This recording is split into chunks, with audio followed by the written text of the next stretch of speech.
नमस्कार, मैं हूं राधा राणा और आप देख रहे हैं द लाइव। आज की सबसे बड़ी राजनीतिक चर्चा का केंद्र है बिहार की राजनीति के चर्चित चेहरे प्रशांत किशोर, जिन्हें लेकर अब जन स्वराज पार्टी के राष्ट्रीय अध्यक्ष उदय सिंह ने बड़ा बयान दे दिया है। जी हां, अब तक खुद को मुख्यमंत्री पद का चेहरा मानने से इनकार करते आ रहे प्रशांत किशोर को लेकर अब खुद उनकी पार्टी ने साफ कर दिया है कि वह बिहार में जन स्वराज की ओर से मुख्यमंत्री पद के उम्मीदवार होंगे। उदय सिंह का यह बयान तब आया जब वे पटना से पुणे जा रहे थे और रास्ते में बेगूसराय में पत्रकारों से बात कर रहे थे। उन्होंने कहा कि बिहार में बदलाव की जरूरत है और इस बदलाव के लिए सबसे उपयुक्त चेहरा प्रशांत किशोर है। हालांकि उन्होंने ये भी कहा कि अंतिम निर्णय जनता और चुने गए विधायक ही करेंगे, लेकिन इस वक्त अगर कोई सबसे आगे दिख रहा है तो वे है प्रशांत किशोर। इस बयान ने बिहार की सियासी फिजा में एक बार फिर गर्मी ला दी है। यह वही प्रशांत किशोर है जो देश भर में चुनावी रणनीति बनाने के लिए जाने जाते हैं, लेकिन अब वह खुद एक बड़ा सियासी चेहरा बनने की राह पर है। उदय सिंह के इस बयान ने यह स्पष्ट हो गया है कि जन स्वराज अब संगठनात्मक मजबूती के साथ सियासी रूप से भी खुद को एक सशक्त विकल्प के रूप में पेश करने की तैयारी में है।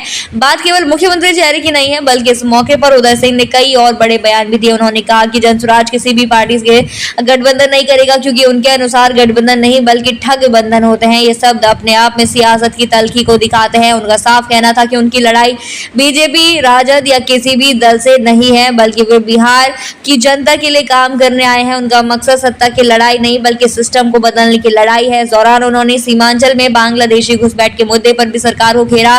गृह मंत्रालय के आदेशों पर प्रतिक्रिया देते हुए उन्होंने कहा कि आज बांग्लादेश भारत से नफरत कर रहा है और इसे लेकर केंद्र सरकार को जवाब देना चाहिए। प्रधानमंत्री नरेंद्र मोदी के इस बयान पर भी उन्होंने तंज कसा, जिसमें कहा गया था कि हमारी रगों में सिंदूर दौड़ता है। उदय सिंह ने कहा कि जब अब तो मेडिकल कॉलेजों को खून की जगह सिंदूर स्टोर करने के लिए सिंदूर बैंक खोलना पड़ेगा। उनका यह बयान सोशल मीडिया पर काफी वायरल हो रहा है और इस पर कई प्रतिक्रियाएं भी सामने आ रही है।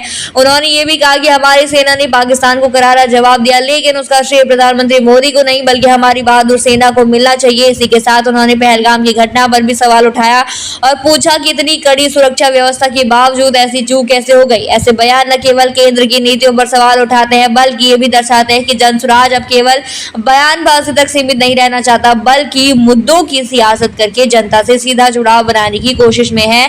अगर बात करें जन स्वराज की रणनीति की, तो यह पार्टी बिहार के गांव-गांव जाकर अपना नेटवर्क खड़ा कर रही है। ये तय है कि आने वाले विधानसभा चुनाव में जन स्वराज की एक अहम भूमिका की तैयारी में है, निभाने की तैयारी में है। प्रशांत किशोर का मुख्यमंत्री चेहरा बनना इस दिशा में एक बड़ा कदम है, लेकिन ये देखना भी दिलचस्प होगा कि बाकी राजनीतिक दल इस पर कैसी प्रतिक्रिया देते हैं। क्या आरजेडी और जदयू जैसी क्षेत्रीय पार्टियां इस चुनौती को गंभीरता से लेंगी? क्या बीजेपी अब प्रशांत किशोर को लेकर रणनीति बदलेगी? ये तो वक्त ही बताएगा, लेकिन फिलहाल बिहार की राजनीति में हलचल तेज हो चुकी है। आप क्या सोचते हैं इस मुद्दे पर? हमें कमेंट सेक्शन में जरूर बताइए और बने रहिए हिंद लाइव के साथ ही चैनल को सब्सक्राइब करना न भूलें और हमारी फेसबुक और वेबसाइट के साथ भी जरूर जुड़ें।